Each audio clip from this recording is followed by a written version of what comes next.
सुबह की पहली किरण के साथ जब मोहन अपने खेत पहुंचा तो उसकी आंखें फटी की फटी रह गईं। जहां कल तक धूल उड़ती थी, आज वहां घुटनों तक ऊंची हरी भरी फसल लहलहा रही थी। बड़े बड़े चमकदार आलू और मोतियों जैसे मटर के दाने। तभी वहां से काला गुजरा। काला हैरानी और चिढ़ के साथ, अरे मोहन, ये क्या तमाशा है? कल शाम तक तो यहाँ मिट्टी उड़ रही थी और आज एक ही रात में इतनी बड़ी फसल। कौन सा गड़ा हुआ खजाना हाथ लग गया तेरे? या कहीं शहर से कोई चोरी का माल लाकर यहाँ गाड़ दिया है? नहीं काला भाई, ये ना कोई चोरी है और ना कोई तमाशा। ये तो ऊपर वाले की मेहरबानी है। कल एक घायल चिड़िया की मदद की थी, बस उसी की दुआओं ने हजी रंग दिखाया है। देख भाई, कितने सुंदर आलू और मटर है। तू भी थोड़े घर ले जा। दुआएं? चिड़िया मुझे बेवकूफ समझता है। ये जरूर कोई काला जादू है। जोर से, मुझे तेरे खैरात की जरूरत नहीं है मोहन। याद रख, जो रातों रात उगता है वो रातों रात ढल भी जाता है। काला के मन में शांति नहीं थी। वो जानना चाहता था कि मोहन को ये सब मिला कैसे। वो बिल्ली के कदमों से मोहन के टूटे हुए घर के पीछे पहुंचा और खिड़की से कान लगाकर सुनने लगा। अंदर मोहन, बिमला और माँ बातें कर रही हैं। मोहन, मुझे अब भी यकीन नहीं होता। वो सुनहरी परी सच में हमारे लिए फरिश्ता बनकर आई थी। उसने कहा था ना कि जब तक दिल साफ रहेगा ये फसल बढ़ती रहेगी। हाँ बिमला, उसने उसी बरगद के पेड़ के पास दर्शन दिए थे जहाँ से मैं रोते हुए लौट रहा था। वो दिव्य प्रकाश, वो ममता भरी आंखें मैं कभी नहीं भूल सकता।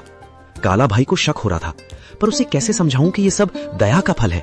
काला खिड़की के बाहर बुदबुदाते हुए, अच्छा तो ये बात है। बरगद का पेड़, परी और सुनहरी पोटली। अगर उस भीख मंगे मोहन को परी मिल सकती है तो मैं तो उससे कहीं ज्यादा चालाक हूँ। मैं भी कल उसी पेड़ के पास जाऊंगा और उस परी से सब कुछ छीन लूंगा। काला सुबह सुबह उसी बरगद के पेड़ के नीचे पहुंच गया। उसने एक जाल बिछाया और एक चिड़िया के आने का इंतजार करने लगा। उसने सोचा कि वो किसी चिड़िया को घायल करेगा और फिर उसकी मदद का नाटक करेगा। कहाँ है वो परी? ओ चिड़िया, बाहर निकल। देख, मैं तेरे लिए कितने दाने लाया हूँ। बस एक बार मेरे सामने आ जा और मुझे वो मखमली पोटली दे दे।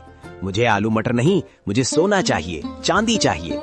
मैं उस मोहन से बड़ा आदमी बनना चाहता हूँ। काला घंटों चिल्लाता रहा। कभी रोने का नाटक करता तो कभी लालच में पेड़ की टहनियाँ हिलाता, लेकिन वहाँ सन्नाटा छाया रहा। अचानक एक तेज ठंडी हवा चली और एक आकाशवाणी हुई।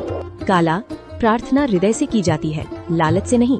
मोहन ने एक जान बचाने के लिए अपनी कमीज फाड़ी थी और तू एक जान लेने के लिए जाल बिछा रहा है। जा, तुझे कुछ नहीं मिलेगा, क्योंकि तेरा मन ईर्ष्या की राख से भरा है।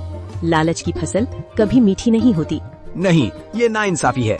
उस गरीब को सब कुछ और मुझे कुछ नहीं। अगर मुझे नहीं मिला तो मैं मोहन का भी कुछ नहीं रहने दूंगा। मैं आज रात उसके खेत को शमशान बना दूंगा। मोहन ने पहली फसल घर लाई। बिमला ने जब आलू और मटर की सब्जी बनाई तो उसकी खुशबू पूरे गांव में फैल गई। बीमार माँ ने जैसे ही एक निवाला खाया, उनके चेहरे पर रौनक आ गई। पिताजी, ये आलू तो बहुत मीठे हैं। क्या ये सचमुच हमारे खेत के हैं? अब मुझे स्कूल जाने के लिए नया बस्ता मिलेगा ना? हाँ मेरे बच्चे, अब हम कभी भूखे नहीं सोएंगे। बिमला देखो, भगवान ने सुन ली। आज माँ की आंखों में चमक देखी? ये उन जादुई बीजों का ही प्रताप है। बिमला आंखों में आंसू भरकर, मैं तो डर गई थी मोहन। मुझे लगा था कि गरीबी हमारी पहचान बन गई है, लेकिन आज पहली बार लग रहा है कि हमारे घर में भी लक्ष्मी ने कदम रखा है। पर मुझे उस काला से डर लगता है। उसकी नजरें हमारे खेत पर जमी है।